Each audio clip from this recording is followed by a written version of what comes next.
This year, 2020, the New Jersey governor, along with the legislators, introduced some drastic changes to the 1099 independent workers program.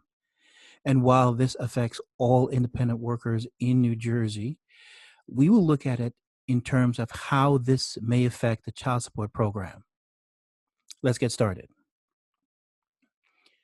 I want to thank all of you for watching our video, Father Filed a Lawsuit and Won, as well as it's a corporation and not a government. We will continue to bring more videos such as this, and therefore we're asking to subscribe to our channel. New Jersey Assembly introduced a new 1099 misclassification of workers this year, 2020, and it goes into effect this year as well. It looks at 5 areas. However, we will focus on 3 of those areas and examine it very closely and see how it may or may not affect the child support program or your attempt to separate from the child support program using the 1099 strategy. At the end of this presentation, we have one important factor to note, so let's get started. Executive Order 13563, which was signed on January 19, 2017, where the President of the United States, in his last day in office, wrote that the 1099 worker, independent worker, are not included in the child support program unless there's a change from Congress. And here's the order that was put in place. And there's a signature of the president as well. This is a strategy. You need to know your rights. You understand what happens with this particular executive order. As a special note, if you're affected by the stimulus intercept or you received a stimulus intercept letter, please reach out to us. We have a few remedies that you could implement in order to get your check, your payment. Hello, my name is Chris. And in this session, we will review the changes to the 1099 worker program in New Jersey and how it affects the child support program. Now, this is a drastic change for all independent workers, but again, our focus is going to be on the child support program. We have a section at the end called Call to Action, where we provide tips, remedies for you to separate yourself from the child support program. Let's look at the neighbors. Okay, in New York, they claim that they have a program that includes 1099 workers. They do not. In fact, they claim it's mandatory, but it's not mandatory in New York.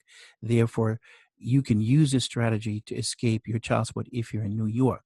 However, New Hampshire is attempting to implement such a program, as well as Texas is also implementing a similar program.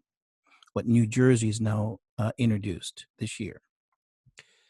So let's take a critical look at the worker program and what are those changes.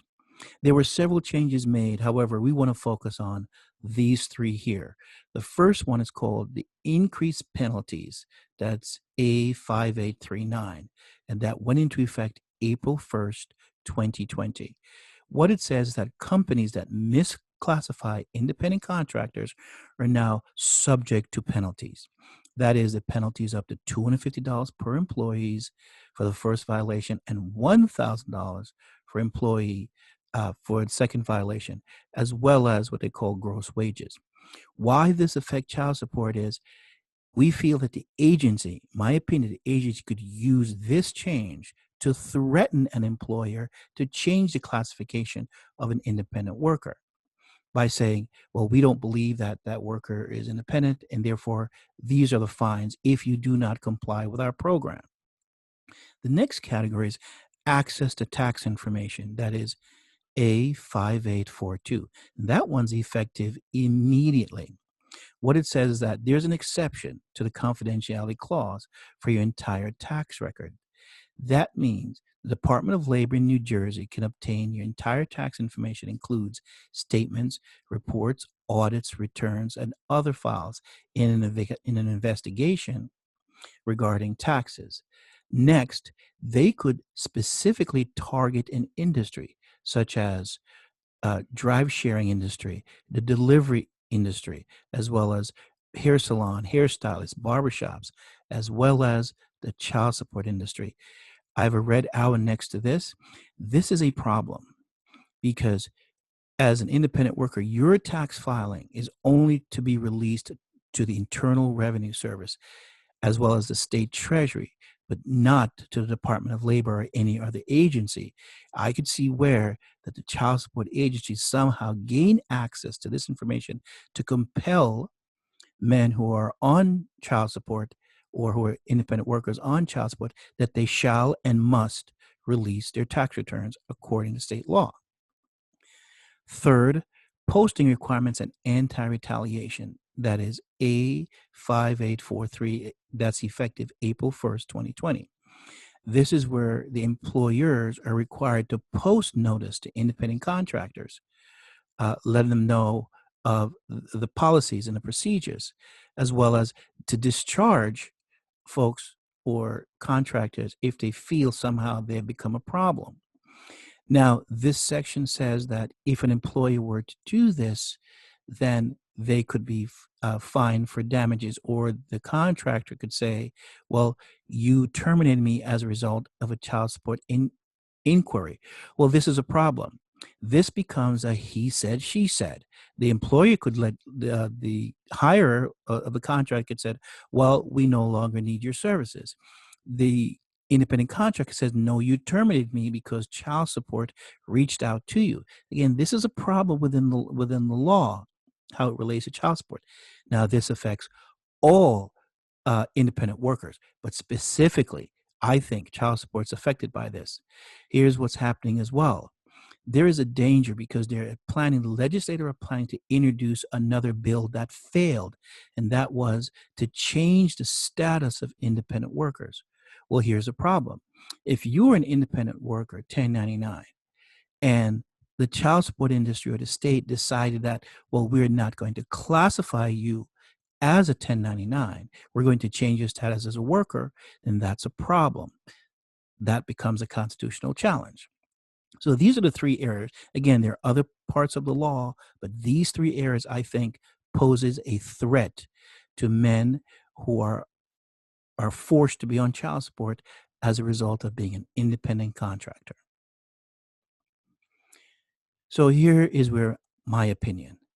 Reviewing that particular law within New Jersey, it is all about the money. They call it misclassification of independent contractors law, but reading through it, it's all about the money. Whatever it is, they want to flow more money into the state treasury. And by changing this group of men as a result of the gig economy or the new economy, this is one way to do that.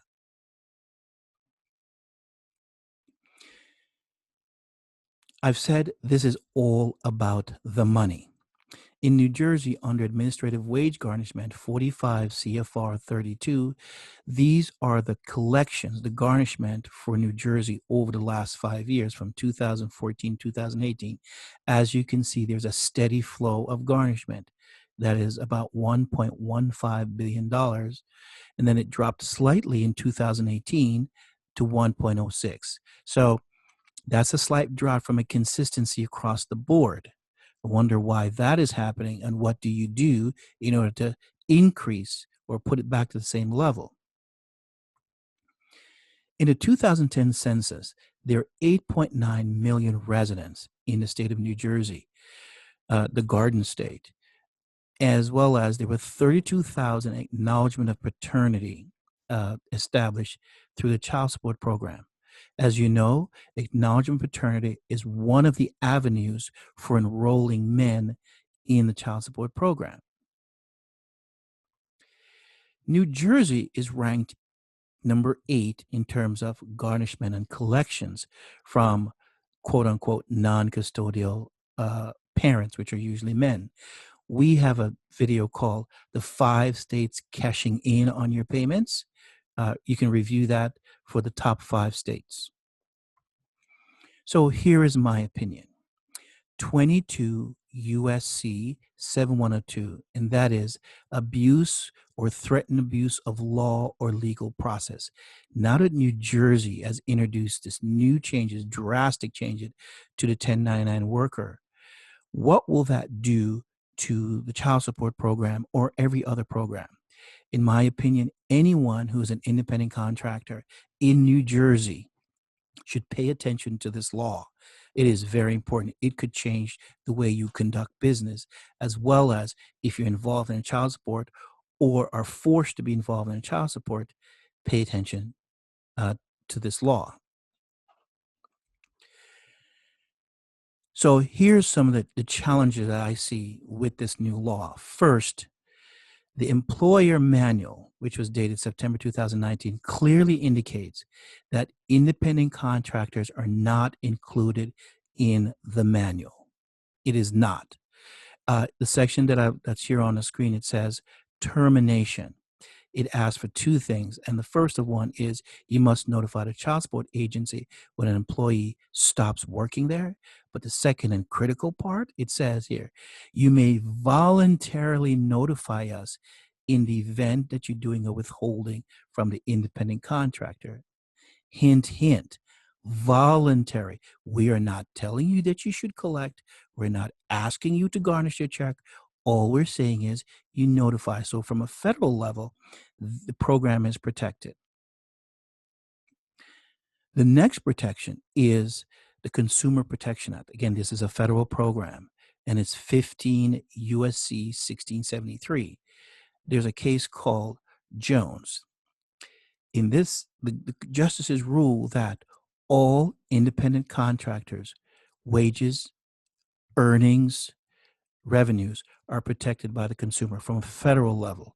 Again, this may come in conflict with the New Jersey laws, but this is a possible remedy, a possible solution in coming contact with the program. Next is the internal revenue themselves. The 1099 independent contractor program was designed by the Internal Revenue Code, Title 26 under Section 24. In 530, it clearly states that treat all workers in similar position in the same category. That is, if there's an attempt to change the classification of a 1099 worker, you come into conflict with the federal IRS rules. So that's another problem to pay attention to. New Jersey, in my opinion, is attempting to change this policy. They can't do that. So here we are at our section called Call to Action. What do you do if you're on the child support program and you want to escape and you're in New Jersey? Well, first off, you need to understand the changes to the new rules, that it's going to be challenging. They've made it and set it up such that to keep you on the program, they're willing to change the laws in New Jersey and make them effective immediately. So you pay attention. Now, does it prevent you from escaping? No, the strategy is still the same. It's such that you now have another hurdle to overcome. And why is that? So here's the most important piece that, as we said in the beginning, that you should now know. April 6th of this year, 2020, the New Jersey courts has ordered that students, that is law students, graduate students, can now practice law. Why we think that's sort of coincidence. At the same time, they've expanded the classification of the independent workers as it relates to both non-child support and child support workers. They also allow basically anyone to practice law. So what that means, it means that you now have a group of non-lawyers going after a group of newly classified 1099 workers for the child support program. A coincidence? Maybe. If you have any questions on this or you have any comments, please send us.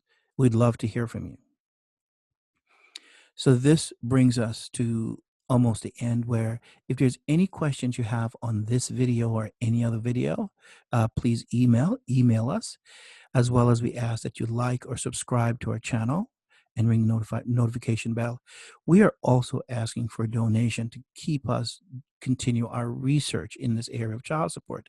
Our videos are free, but obviously it takes time and effort, and we're asking for a $25 gift or any amount to our channel to support our research cause. So here we are at the end, and there's some other videos that you can preview, and that is to escape child support in New Jersey. You need to be aware of the changes within the 1099 classifications. Thanks for staying for joining us. Bye.